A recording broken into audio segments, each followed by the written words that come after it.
dans le prolongement de ce qui vient d'être présenté, je vais prendre les choses sous un angle assez différent et essayer de replacer cette question de la sécurité sociale au regard des enjeux de cette fameuse France, qui est une république indivisible, laïque, démocratique et sociale.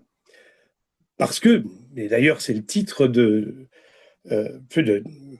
donc on a initié pour ce webinaire et puis dans notre newsletter, c'est le fait que, effectivement, la sécurité sociale, on va retrouver deux principes fondamentaux. C'est l'égalité et la solidarité. Et donc, c'est à travers ces deux valeurs qui sont aussi des principes à la fois politiques et des principes de droit, et qui fondent notre conception du lien social par rapport à la notion même, justement, de protection collective. Donc, voilà quelle est en tout cas mon intention de départ. Et d'ailleurs, je vais revenir à nos institutions parce que, effectivement, la sécurité sociale, c'est un héritage. Et c'est un héritage particulièrement institutionnel.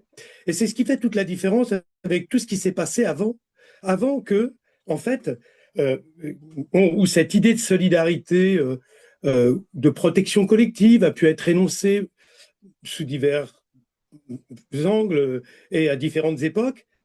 Mais en fait, bien qu'elle soit ancienne, c'est la République qui l'a réalisée. Et donc, il faut regarder du côté de la République ce que cela donc peut signifier. Et d'ailleurs, si on voulait d'abord avoir un modèle d'adhésion à notre société, puisqu'on est dans une nation élective, on n'est pas une nation fondée sur le lien du sang, sur la race, mais bien au sens d'Ernest Renan. Et donc, effectivement, une nation qui relèvent de droits qui viennent plus du sol que du sang, c'est-à-dire de la terre civique, dans le prolongement de l'idée des anciens Grecs, qui ont fondé le politique et la démocratie et l'égalité des droits politiques. D'ailleurs, donc une incise, c'est Alexis de Tocqueville qui a véritablement énoncé l'idée que l'idéal démocratique ne pouvait pas s'arrêter aux principes politiques, mais qui devait s'élargir effectivement à une autre égalité des droits, à l'égalité réelle, c'est-à-dire à l'égalité des conditions. Et donc cette grande idée, qui est d'ailleurs qui a encore une antériorité, sur laquelle je pourrais peut-être dire quelques mots avant. En tout cas, il y a une idée qui résume un petit peu les enjeux de ce rapport entre la dimension finalement laïque de la République et la dimension sociale. On est sur une conception donc, qui est celle de la raison, l'état légal rationnel, hein, tel qu'on peut le définir en droit. Et donc, effectivement, cette sécurité sociale, elle est constitutionnalisée. Et donc, il y a une idée qui peut, je dirais, la résumer, c'est le fait qu'on soit passé donc de la charité ou de l'initiative privée avec son caractère arbitraire à la reconnaissance d'un droit. C'est ce que d'ailleurs soulignait Jean Jaurès lorsqu'il défendait cette idée donc d'une démocratie qui devait s'élargir à la République sociale. Donc on a cette notion qui nous donne une certaine idée justement de la transformation qui a été celle de notre société pour arriver à la sécurité sociale. La charité, l'aumône est le propre de l'Église et de donc cette fameuse charité bien ordonnée, à une société qui va donc donner des droits et donc une dignité qui ne flotte plus, mais qui effectivement est ancrée dans une reconnaissance. Et effectivement, la notion de décence et de dignité humaine prend à ce moment-là une certaine épaisseur. Alors, on a effectivement dans notre Constitution, d'abord, revenons très rapidement, qu'est-ce qu'on va trouver dans notre Constitution qui va nous permettre effectivement de voir de quoi on parle avec la sécurité sociale. Alors bien sûr, cette République indivisible, laïque, démocratique et sociale, mais aussi bien évidemment l'affirmation du principe d'égalité, hein, de traitement de tous les citoyens sans distinction, quelles que soient leurs différences, et donc qui aussi, donc on va tout de suite trouver à la fois une définition de la citoyenneté en quelque sorte, qui va jusqu'à la dimension économique et sociale des droits, et puis la notion d'égalité, c'est-à-dire d'universalité de ces droits, qu'on va retrouver tout à fait dans la présentation qu'on peut avoir des principes aujourd'hui que d'ailleurs servicepublic.fr donne pour définir la sécurité sociale. Il y a 3 principes fondamentaux. Ces 3 principes, c'est d'abord la généralisation progressive de la sécurité sociale à l'ensemble de la population. Donc on est sur l'égalité, il y a une unité. À la fois, elle est obligatoire et en même temps, elle concerne l'ensemble des individus par le fait même. Et les mêmes protections qui concernent donc la maladie, accident du travail, charge de famille et vieillesse. Et donc on a là donc déjà un principe constitutionnel qui est directement appliqué à la question sociale. Et donc, par définition, justement, contrairement au modèle allemand qui, lui, met tout sous condition de ressources, nous, c'est chacun cotise selon ses moyens, donc selon proportionnellement à ses moyens, à son salaire, et reçoit selon ses besoins, c'est-à-dire le même service. C'est l'idée de service public à la française, ne l'oublions pas. Donc, continuité, égalité, laïcité et adaptation à la société. Les critères fondamentaux du service public. L'unité aussi, deuxième principe, des institutions et l'universalité des risques. Universalité des risques. C'est-à-dire qu'il y a une philosophie de l'homme derrière la notion d'universalité aussi. Et qui est donc cette notion constitutive directement de nos institutions, qui ne vient évidemment pas de nulle part, mais des révolutionnaires de 89. Ne nous le cachons pas. Même si l'histoire de la sécurité sociale est une histoire qui passe par d'autres arcanes, en tout cas un ensemble effectivement d'éléments qui, plus ou moins convergents, vont aboutir à un moment donné à la création de la sécurité sociale. Donc c'est une unité dans le prolongement de l'esprit de ce qu'est la nation, l'État-nation, le peuple se confond avec la nation, non seulement l'égalité, mais l'État unitaire, une loi, un territoire, un peuple, fondamental, c'est-à-dire un acquis directement issu de la Révolution française et qui, à travers les siècles, a fait son chemin jusqu'à la sécurité sociale. Enfin, la démocratie sociale, puisqu'on élisait effectivement, et d'ailleurs sous la pression de la CGT, donc puisque c'est elle qui voulait absolument qu'on ait cette démocratie sociale, qui n'est pas complètement perdue, puisque nous avons toujours des conseils d'administration gérés par les partenaires sociaux, c'est-à-dire où on retrouve les représentants des salariés et des employeurs, mais qui ne sont plus élus depuis 1967. J'ai été moi-même membre de la CAF du Val-de-Marne de 2018 à 2022, donc membre du conseil d'administration de la CAF du Val-de-Marne. Donc des représentants responsables où on reste quand même sur l'idée d'une propriété collective, puisque ce n'est pas directement l'État qui a les mains à tout moment dans le moteur. Les CAF sont des établissements privés auxquels on confie une délégation de service public, ce qui leur donne une certaine autonomie, même si effectivement elles sont sous la pression qui était décrite par notre ami Gilles Kounowski, puisque effectivement on rencontre dans tous les domaines ce management qui est passé du privé au public et qui fait énormément de tort, évidemment, à la conception qu'on peut avoir de l'intérêt général. Alors je vais, puisqu'on est sur la Constitution, qu'est-ce que dit notre Constitution de la Ve République? Eh bien, elle présente tout simplement les textes qui sont en tête de cette Constitution, qui participent du bloc de constitutionnalité avec la Constitution elle-même, et qui ont été constitutionnalisés. J'écarte la Charte de l'environnement, qui n'a pas grand-chose à voir avec notre propos. Mais il y a évidemment la Déclaration des droits de l'homme et du citoyen, le préambule de la Constitution de la IV République du 27 octobre 1946. Alors, qu'est-ce qu'on va trouver dans ces textes qui peut nous renvoyer ce qui peut nous renvoyer à la question de la sécurité sociale? Tout d'abord, il y a les droits naturels de l'homme. La Déclaration des droits de l'homme et du citoyen se fonde sur les droits naturels de l'homme, et qui fait que les hommes naissent et demeurent libres et égaux en droit, article 1er, qui n'en est qu'une partie, nous viendrons à la seconde partie après. Ces droits naturels signifient que le simple fait d'être un homme et d'appartenir à l'espèce humaine doit vous permettre d'accéder aux mêmes droits. Égalité, universalisme, qu'on retrouve dans la sécurité sociale et dans la Déclaration universelle des droits de l'homme. Loin s'en faut, la plupart des pays n'ont rien à faire de cet aspect de la Déclaration des droits de l'homme et du citoyen, bien malheureusement. Il suffit de voir l'état des guerres et des conflits dans le monde pour s'en rendre compte, qui est donc préoccupé par bien d'autres choses, dont un bon nombre de conflits religieux. Donc, on voit que d'emblée, on est sur une conception égalitaire et universaliste qui est propre à la République.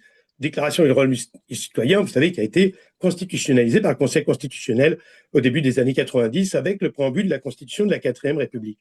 Alors, quelle est la deuxième partie de cet article premier? Ben, elle va nous dire beaucoup de choses, cette deuxième partie. Elle nous dit les distinctions sociales ne peuvent être fondées que sur l'utilité commune. Les distinctions sociales ne peuvent être fondées que sur l'utilité commune. C'est non seulement l'idée de l'impôt progressif, mais c'est évidemment chacun cotise selon ses moyens pour participer à la cause commune, à l'intérêt général, et tous reçoivent selon leurs besoins. On retrouve cette idée fondamentale dès la déclaration, si on veut creuser un peu, des droits de l'homme et du citoyen. Et puis, on a évidemment, pas la terre, la Constitution du 24 juin 1793, avec la première Constitution de la France. Donc, effectivement, donc qui va nous dire, qui exprime la chose suivante à son article 21. Les secours publics sont une dette sacrée. La société doit la subsistance aux citoyens malheureux, soit en leur procurant du travail, soit en assurant les moyens d'exister à ceux qui sont hors d'état de travailler. Alors c'est effectivement ce qui a été lu tout à l'heure et qui avait été suggéré par Robespierre, mais ça avait donné lieu tout de même à une constitution qui certes n'a jamais été véritablement appliquée, mais qui est une constitution très importante. Enfin, la constitution de 3 septembre 1791 l'a été, avec des choses assez intéressantes, sur lesquelles je ne m'étalerai pas parce qu'on n'a pas le temps, mais justement qui place au centre l'État nouveau, qui est un État donc effectivement qui va débarrasser des anciens ordres, noblesse, clergé, tiers État, et donc qui fait des individus des égaux. Donc effectivement, cette constitution, elle va proposer que la nation prenne à sa charge les enfants donc abandonnés, orphelins et indigents, et les indigents. Donc l'État commence à se responsabiliser vis-à-vis effectivement de ce droit créance en quelque sorte qui est naissant avec les comités de mendicité et autres bureaux de bienfaisance. Alors le préambule de la Constitution de la 4e République, qui est une avancée considérable, puisque d'ailleurs on la présente comme telle, au lendemain effectivement de la victoire des peuples libres sur les régimes qui ont tenté d'asservir, de dégrader la personne humaine. On est toujours sur cette notion des droits naturels de l'homme qui est extraordinaire, tout de même, d'une portée historique assez extraordinaire. Et donc, où on dit que tout être humain, sans distinction de race, ni de religion, ni de croyance, possède des droits inaliénables et sacrés, et qu'on va ensuite décliner. Et donc, c'est des principes donc, nouveaux donc qu'on va affirmer et qui sont particulièrement nécessaires à notre temps, principes politiques, économiques et sociaux. Bien sûr, on va trouver l'égalité entre hommes et femmes qui continuera de progresser, mais avec donc l'accès au droit de vote et d'éligibilité des femmes, qui n'est pas indépendant de l'évolution de l'égalité de façon plus générale et de ce que je vais lire à présent. Alinéa 10. La nation assure à l'individu et à la famille les conditions nécessaires à leur développement. Si on réfléchit bien à cette phrase, elle a un contenu extraordinaire. La nation, c'est-à-dire qui renvoie à la Constitution, seul le peuple est source du pouvoir politique en France, ce qui est un cas unique, et qui revient à une conception aussi de l'État-providence, donc des protections collectives, qui a à voir avec effectivement ce principe à la fois d'égalité très fort et de solidarité. Et là, on parle effectivement d'assurer à l'individu et à la famille les conditions nécessaires à leur développement. Et ensuite, on décline plus précisément la nation, donc elle garantit à tous, notamment à l'enfant, à la mère et aux vieux travailleurs, la protection de la santé, la sécurité matérielle, le repos et les loisirs. Tout être humain, en raison de son âge, de son état physique ou mental, de la situation économique, se trouve dans l'incapacité de travailler, a le droit d'obtenir de la collectivité des moyens convenables d'existence. On croirait du Robespierre remodelé, en quelque sorte. Donc, on voit ensuite arriver derrière la nation garantit l'égal accès de l'enfant et de l'adulte à l'instruction, et on déclare donc l'école publique gratuite et laïque à tous ses degrés. Donc, on voit que ce préambule de la Constitution de la Quatrième République, repris par la Cinquième, a été fondamental, puisqu'il va à la fois affirmer la dimension donc, qui est sociale de la République, mais la dimension laïque de celle-ci, puisque c'est la Quatrième République qui a introduit cette notion de république laïque, donc république indivisible, laïque, démocratique et sociale qu'aura repris la Constitution de la Cinquième République. Donc on voit que cet héritage est absolument formidable et que dans la définition qui en découle de ce qu'est la citoyenneté à travers des droits qui sont reconnus, et des devoirs bien sûr, mais des droits politiques, des droits individuels et des libertés individuelles et des droits civils et économiques et sociaux. Voilà l'idée que s'en fait Pierre Rosanvallon qui nous parle en fait d'une notion qui est fondamentale, qui est celle d'un engagement réciproque entre l'État et la République. Donc, on est sur un engagement réciproque. On voit comment cette conception de la nation élective est bien présente et comment elle recoupe effectivement ces grands principes de la sécurité sociale en faisant un rempart contre la pauvreté et plus encore la condition de l'amélioration de la vie de l'ensemble des hommes d'un pays et donc derrière une certaine idée du bonheur. Donc qu'on retrouve effectivement dans le programme du Conseil national de la résistance. Alors, pour ne pas être trop long, je vais tout de suite passer à une autre dimension, en fait, pour dire d'où cela peut-il venir finalement. On ne peut pas non plus, si vous voulez, oublier que sans l'émergence d'une conscience sociale et politique alimentée par à la fois les grands courants de pensée philosophiques de progrès, mais aussi le syndicalisme, et particulièrement le syndicalisme révolutionnaire, on aurait eu sans doute peu de chance d'arriver au résultat que nous avons. Nous aurions peut-être une sécurité sociale, mais peut-être pas celle-ci. Voilà. Comme je le disais tout à l'heure, la bismarckienne était sous condition de ressources et le reste pour une part aujourd'hui en Allemagne, ce qui n'est pas notre cas. Alors, qu'est-ce qui va être marquant et qui nous ramène encore une fois vers cette république laïque et sociale?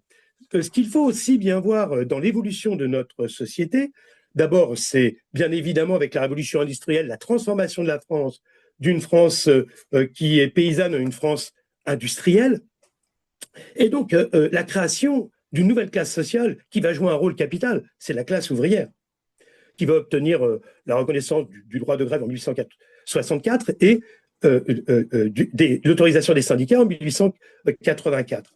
Mais dans ce mouvement, et même avant les syndicats, on va rencontrer effectivement donc des revendications qui sont portées par ce mouvement à la fois syndical et politique, où les partis n'existent pas vraiment encore, mais on a ce programme du Parti ouvrier français qui nous en dit long sur effectivement ce qu'il y a à penser des progrès qui sont demandés par le monde ouvrier, puisque là on a en fait la substance un petit peu de ces revendications. Une des premières des choses, c'est la suppression du budget des cultes. Et donc, de telle manière à libérer la nation de cet encadrement, et y compris qui participe de l'encadrement des consciences. Alors pourquoi ? Eh bien, c'est parce que dans l'industrie en plein développement, on va voir apparaître précisément une présence de l'Église qui est assez étonnante dans le secteur du filage, par exemple, de la soierie, où des centaines de milliers d'ouvriers et d'ouvrières particulièrement sont encadrés par des religieuses. Des contremaîtres sont tout simplement des hommes d'église. Et donc cette collusion entre le patronat et l'Église, qui lui donne d'une certaine manière son onction morale, on a un certain nombre d'entreprises qui proposent beaucoup de services aux salariés qui travaillent en général 7 jours sur 7 en dehors de la messe. Mais en contrepartie, hors de question de s'organiser pour défendre des droits. Donc, et tout cela est évidemment validé moralement par une conception de l'organisation du monde qui découle de la Bible, en l'occurrence ici, et donc d'une d'inégalités sur la terre, qui seraient le fruit finalement d'épreuves qui seraient imposées par Dieu et qui, en les dépassant, conduiraient au salut. Et donc, effectivement, on est sur cette conception qui va être effectivement repoussée par le monde ouvrier très largement, et d'ailleurs qui va donner lieu à un syndicalisme plutôt que laïque, plutôt athéiste, mais ceci dit, qui va pousser dans le sens de la laïcisation de l'État. Alors on va demander le repos d'un jour par semaine, puisque ça n'existe pas, l'interdiction du travail des enfants, euh, euh, la protection des apprentis, un minimum légal de salaire déterminé, l'interdiction d'employer des ouvriers étrangers à un salaire inférieur que celui des ouvriers français, c'est tout de même intéressant, l'égalité de salaire à travail égal pour les deux sexes, mise à la charge de la société des vieillards et des invalides, et donc aussi la protection des caisses ouvrières de secours mutuels, de prévoyance, et de permettre que demeure donc effectivement la gestion exclusive de ces caisses par les ouvriers. On retrouve la notion de démocratie sociale ici.